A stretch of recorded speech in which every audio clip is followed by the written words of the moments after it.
For the lyrical etude, there are lots of tempo changes, ornaments, and rubato that need to be implemented.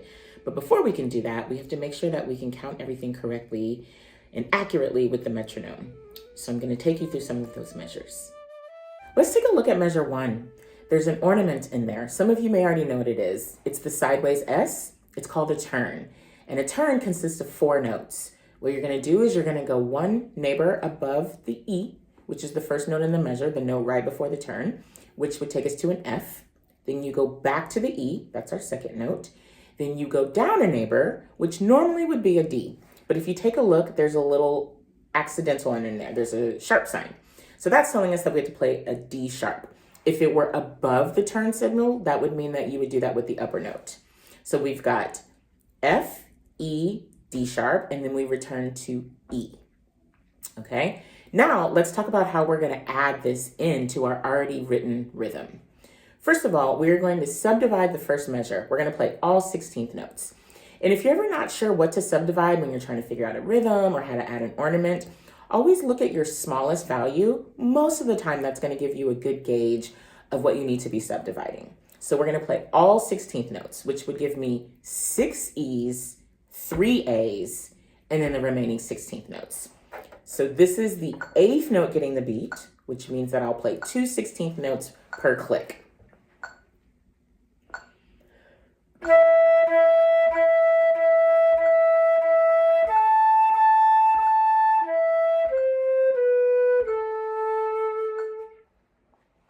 Okay, now we need to add that turn right before the A. So what I'm gonna do is I'm gonna play 4 16th notes, which is our turn, on the 6th E, okay? So it's the last 16th note E. Here I go.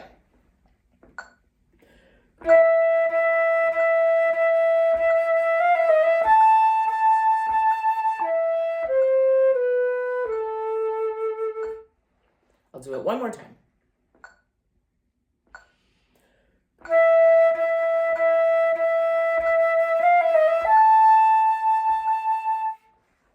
That makes sense. So once you're comfortable with that, then you can fuse all the true rhythms back together so we have what's written on the page.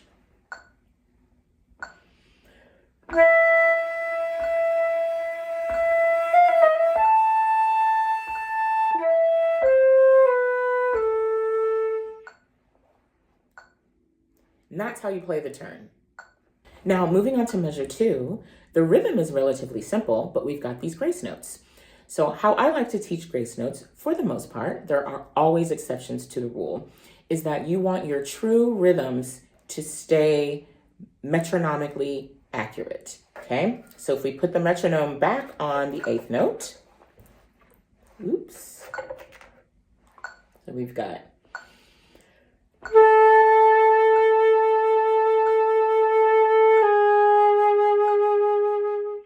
So I moved to the G sharp on beat 4, right? So what we're gonna do is we're gonna quickly play the 3 grace notes just before beat 4.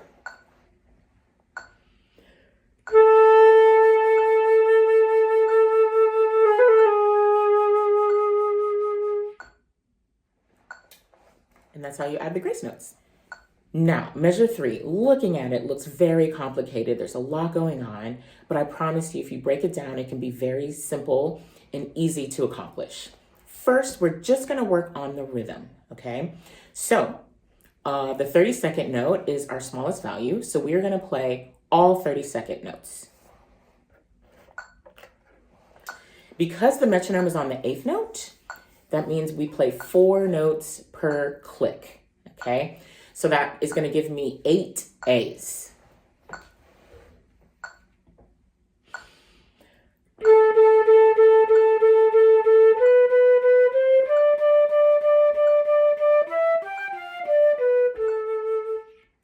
Let's do it one more time.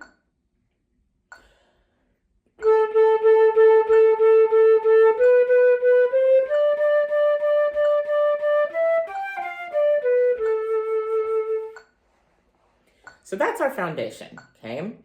And then eventually you're gonna wanna fuse those together, right? So now I'm gonna fuse the rhythms back together, but I'm still subdividing 32nd notes in my head.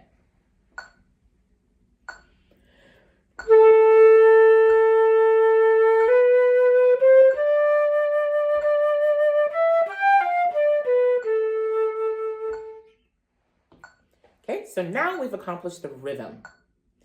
What's going to happen next is we're going to add in our turns, which we learned from measure 1. Okay, so we are going to play the first turn on, let's see, that would be the 4th 16th note. We're going to keep our 32nd note subdivision because it's the smallest value in the measure. And what's going to happen is, remember when I said we had 8 A's, 32nd notes? On number 7 and 8, we're going to add our turn. Don't worry, sounds complicated, but I'm going to demonstrate. So first, I'm just going to play the 8 A's.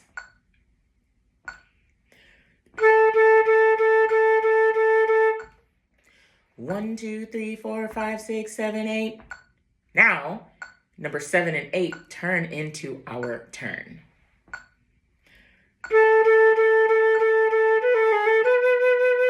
I'll do it again. Here we go.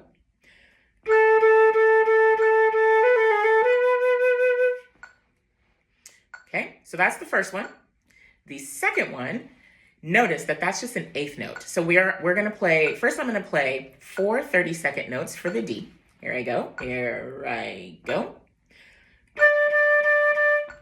Now, the 3rd and 4th turn into the turn.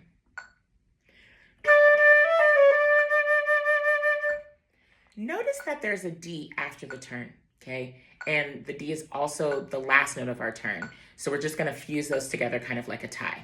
So I'll play the subdivision again.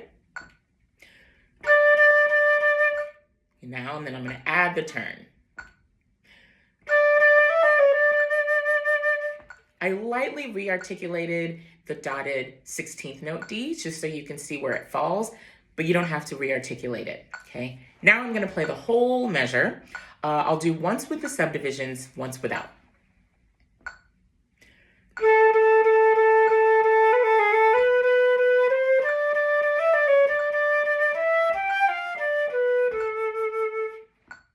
There you go.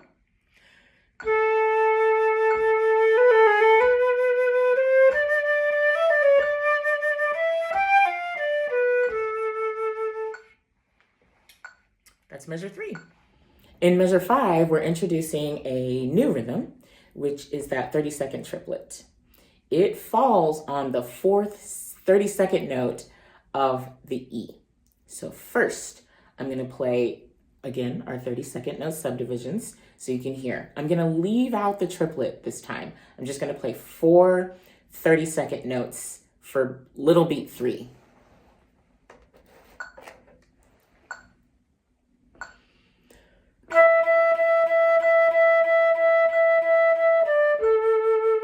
I'll do it again. Here I go.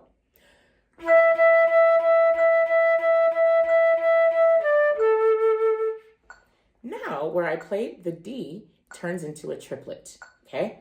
So here we go.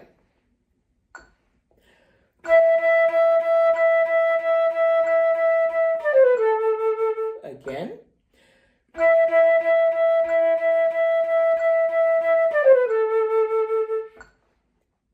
Now I'm going to fuse everything together, but still subdividing in my head.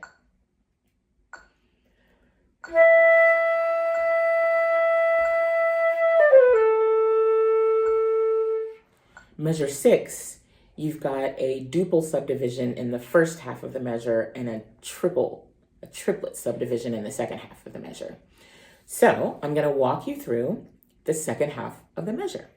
First, I'm going to leave out the ornament because, again, rhythm is most important, and then we add in the ornaments later. So I'm going to subdivide triplets with the metronome. So since the 8th note gets the beat, it will be 4 la li, 5 la li, 6 la li, which means my 8th note is going to turn into 3 Fs. Here I go.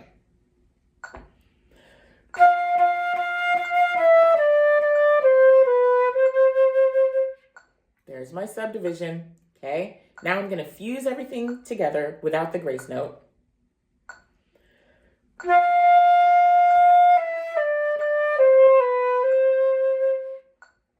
And then we've got a grace note, that E, with a slash through it. So we're going to put it in between. So you should still be able to fall Right with the metronome on those triplets, the E goes in between. So one more time, no grace note.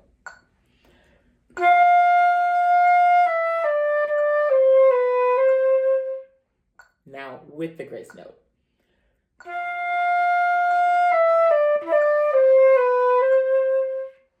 Make sure you articulate that grace note as well. Measure 7 can look really intimidating. We have these really quick sextuplets, but remember, this is a lyrical piece. There's also a rallentando in the measure, and it's really the first opportunity in the piece to really use your artistic liberty. So they don't have to be fast. So I just recommend practicing them very slow, maybe even without the metronome, and then you can shape them and let it ebb and flow and sound a little bit improvisatory.